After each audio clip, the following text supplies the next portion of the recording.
За прошедшие сутки зарегистрирован 51 случай. Осенью такого еще не было. В последний раз эту цифру специалисты фиксировали в июне. Республика возвращается к высоким показателям заболеваемости. Оно было ожидаемым. ОРЗ, ОРВИ и ковид. Темп прироста к предыдущему дню несколько увеличился, стал 0,6%, был ранее 0,5%, и недельный темп прироста также составляет на сегодня 0,6%. Как заявляют в Минздраве, коек в республике хватает. Накануне открылся госпиталь при КФУ. Он будет принимать пациентов только с подтвержденным диагнозом ОРВИ и ковид. Нет проблем в Татарстане и с кислородом, что после ростовской трагедии волнует многих.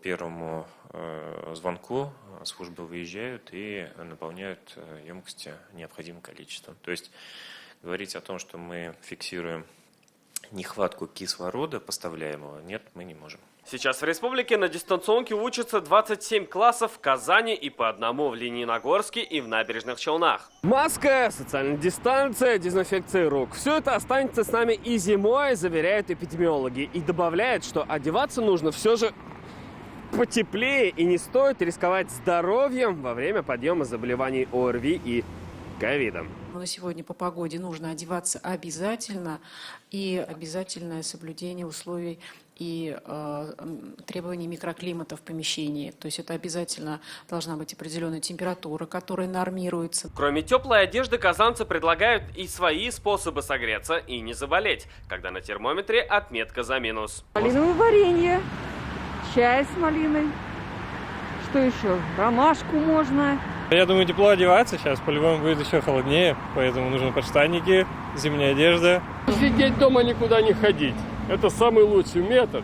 Вот так получилось. Но усидеть на месте до весны вряд ли получится. Тем более не за горами и Новый год. Скоро откроются елочные базары и новогодние торговые ряды в крупных центрах. Журналисты интересуются, не возрастет ли риск заражения. Все те же самые требования. То есть просто выставляется продукция, которая предназначена к празднованию Нового года, игрушки, фонарики и прочее. Поэтому на сегодня никаких ограничений, ничего особенного нет.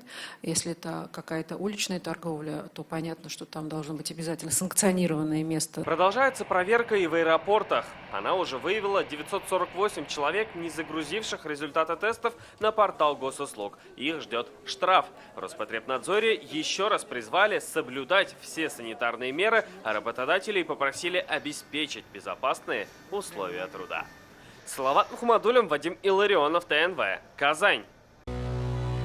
Наша рука помощи вашему бизнесу. Антикризисные предложения. Телефон 843 5 705 100. Көтелмәгән кунак көттүреп кенә интернет челтәрләренә дә килеп җитте. Хәзер бу фильмның барлык серияларын ТНВ.ру сайтында карап була.